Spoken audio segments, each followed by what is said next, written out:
Merasa cemas itu wajar, terutama bila hidup penuh tekanan. Tetapi kalau misalnya berlebihan dan berkelanjutan, apalagi sulit untuk dikendalikan dan mengganggu aktivitas Anda, wah, jangan-jangan itu merupakan gangguan kecemasan menyeluruh. Yuk kita bahas apa sih gangguan kecemasan menyeluruh itu?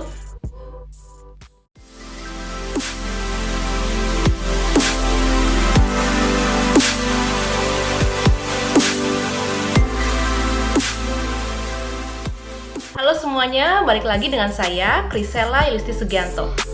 Bagi kalian yang baru datang ke channel saya, selamat datang. Semoga kalian suka dengan video-video saya dan semoga tentunya bermanfaat bagi kehidupan kalian semua. Wah, udah lama sekali ya saya nggak upload video-video di YouTube. Yuk, kita hari ini akan membahas topik yang sangat menarik sekali, yaitu gangguan kecemasan menyeluruh. Gangguan kecemasan menyeluruh ini dapat dialami baik oleh orang dewasa maupun anak-anak. Nah, gangguan kecemasan menyeluruh ini memiliki gejala yang mirip dengan gangguan panik, gangguan obsesif kompulsif, gangguan kecemasan lainnya. Tapi tentunya semua kondisi ini tentu berbeda. Nah, apa sih gejalanya? Gejalanya sangat bervariasi, mulai dari kekhawatiran atau kecemasan yang terus-menerus. Nah, lalu memikirkan rencana dan solusi untuk semua kemungkinan hasil terburuk ya. Jadi orangnya itu selalu mikir, wah kalau ini jadi yang akan terjadi yang terburuk, bagaimana nih? Saya harus apa nih? Seperti itu. Tapi berlebihan. Lalu menganggap situasi atau lingkungan sebagai ancaman, bahkan walaupun sebenarnya enggak gitu. Sebenarnya kayak ini biasa aja, tapi menurut dia wah ini ancaman untuk dia sendiri. Lalu sulit untuk menghadapi ketidakpastian, ragu-ragu atau takut untuk mengambil keputusan yang salah.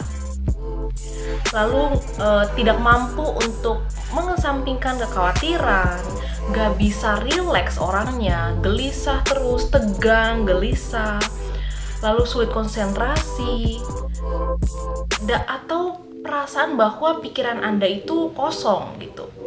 Nah, tanda atau gejala fisik yang mungkin terjadi pada gangguan kecemasan menyeluruh ini itu ada beberapa ya. Contohnya kelelahan, jadi orangnya merasa kelelahan terus, sulit tidur, lalu tegang otot atau nyeri otot, gemetar, lalu gugup atau mudah terkejut, berkeringat, mual, diare, atau merasa mules gitu, kayak tegang, nggak enak gitu. Lalu sifat lekas marah, seperti itu. Bahkan sebenarnya gejala ini bisa muncul walaupun Anda merasa tidak ada alasan yang jelas gitu. Tiba-tiba muncul, misalnya Anda mungkin tahu merasa khawatir tentang keselamatan Anda sendiri atau orang-orang yang Anda cintai, atau memiliki perasaan yang wah jangan-jangan ada kejadian buruk yang terjadi nih, bisa terjadi gitu, baik kepada Anda ataupun orang-orang yang Anda cintai. Nah, gejala ini juga dapat muncul pada anak-anak dan remaja, di mana biasanya mereka itu, contohnya mereka khawatir akan keamanan anggota keluarga, akan pertunjukan di sekolah atau acara-acara di sekolah, lalu khawatir mereka akan waktu ya, tepat waktu mereka datang ke sekolah atau pulang sekolah, seperti itu. Lalu berpikir tentang gempa bumi, peristiwa-peristiwa yang mengerikan lainnya.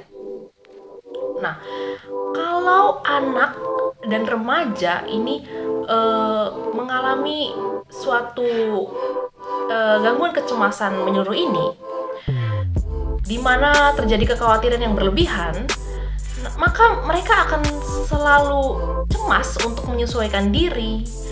Mereka itu cenderung perfeksionis. Lalu mereka misalnya mendapat tugas nih, lah mereka akan mengulangi mengerjakan tugas itu agar hasilnya itu sempurna seperti itu. Lalu kurang percaya diri, lalu mereka menghabiskan waktu yang berlebihan untuk mengerjakan PR, lalu memerlukan kepastian untuk kinerja mereka, lalu sering sakit perut mungkin saking cemasnya atau gejala fisik lainnya, dan mereka cenderung menghindari pergi ke sekolah atau situasi sosial lainnya.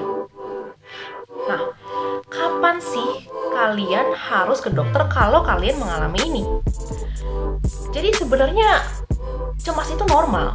Orang normal itu pasti ya cemas, pernah cemas lah ya. Tapi Anda harus menemui dokter bila Anda ini merasa seperti terlalu khawatir dan mengganggu aktivitas Anda, hubungan Anda, dan bagian hidup Anda lainnya. Lalu Anda merasa tertekan, mudah tersinggung, atau memiliki masalah obat-obatan atau minuman karena perasaan Anda ini, lalu memiliki masalah kesehatan lainnya yang muncul bersamaan karena kecemasan ini.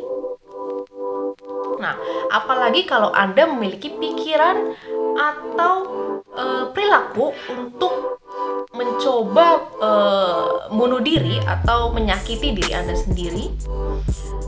Nah, jadi kalau Anda mengalami hal-hal berikut, sebaiknya Anda ke dokter atau ke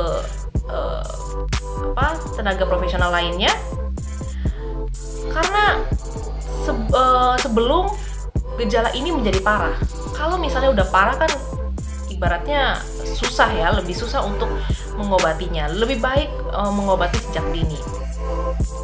Nah, apa sih penyebabnya dari gangguan kecemasan menyeluruh ini?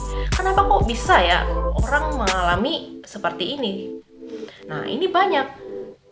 Seperti gangguan mental lainnya, tentu ini banyak faktor biologis ataupun lingkungan. Contohnya genetik. Lalu memiliki perbedaan kimia dan fungsi otak. Lalu tentunya perkembangan dan kepribadian Anda juga mempengaruhi. Lalu juga ada faktor-faktor resiko lainnya. Nah, apa sih faktor-faktor resiko yang dimiliki orang yang cenderung memiliki peluang yang besar mengalami gangguan kecemasan menyeluruh ini? Yang pertama, kepribadian. Contohnya orang yang temperamen pemalu, tentu mereka akan lebih cenderung menghindari aktivitas sosial dan juga sesuatu yang mungkin mereka anggap berbahaya. Lalu genetik, kan gangguan kecemasan menyeluruh ini dapat terjadi pada keluarga. Lalu pengalaman, tentunya pengalaman sangat berpengaruh. Orang-orang dengan gangguan kecemasan mungkin memiliki pengalaman di mana perubahan hidup yang sangat signifikan, pengalaman traumatis atau negatif selama masa kanak-kanak. Nah, kenapa sih saya menyarankan untuk kalian semua yang mengalami gejala-gejala ini untuk segera datang ke tenaga profesional atau dokter? Karena terdapat komplikasi di mana orang dengan gangguan kecemasan menyeluruh ini tentunya Anda akan sulit berkonsentrasi, lalu akan mempengaruhi aktivitas-aktivitas Anda. Waktu dan fokus Anda ke aktivitas lain seperti pekerjaan, keluarga, hubungan tentu akan tersita. Lalu tentunya gangguan kecemasan menyeluruh ini akan meningkatkan resiko depresi pada Anda. Nah, kalau misalnya gangguan kecemasan menyeluruh ini memperburuk kondisi kesehatan fisik seperti sakit kepala atau migrain, masalah usus, misalnya Anda sering mules, atau masalah tidur, jadi insomnia, dan masalah kesehatan jantung, Wah, tentu Anda harus sebaiknya periksa Anda ke dokter. Nah, apa sih pencegahan yang dapat kita lakukan untuk menghindari terjadinya gangguan kecemasan ini? Tentunya cari bantuan lebih awal. Anda sebaiknya cepat ke dokter, jangan mengulur-ngulur waktu ataupun menunggu gejalanya semakin parah. Lalu buat jurnal pribadi. Tulis kegiatan-kegiatan Anda setiap hari dan temukan apa yang membuat Anda cemas ataupun sesuatu yang membuat Anda lebih tenang. Lalu prioritaskan masalah hidup Anda. Jadi Anda dapat mengurangi kecemasan terjadinya masalah dalam hidup Anda. Lalu hindari penggunaan zat-zat yang tidak sehat seperti kafein, obat-obatan, alkohol, karena ini semua dapat memperburuk kecemasan. Seperti itu. Kalau misalnya Anda sudah melakukan seperti ini tapi tidak berhenti, ya sebaiknya Anda pergi ke dokter. Nah, berikut bahasan kita hari ini, di mana gangguan kecemasan menyeluruh ini banyak sekali terjadi pada lingkungan masyarakat dan lingkungan sekitar kita. Jadi kita harus aware, baik terhadap diri sendiri maupun orang lain. Kalau ada keluarga atau teman Anda yang mengalami hal-hal serupa, yang sering cemas seperti ini, sebaiknya kita dukung mereka dan mendorong mereka untuk memeriksakan ke dokter atau mungkin tenaga profesional lainnya. Yuk, kalau bukan kita yang mengingatkan, siapa lagi? Bagi ilmu ini ke semua orang, terutama orang-orang yang Anda sayangi. Yuk, kita nanti akan berjumpa lagi di video-video selanjutnya. Terima kasih telah menonton video saya. Sampai jumpa.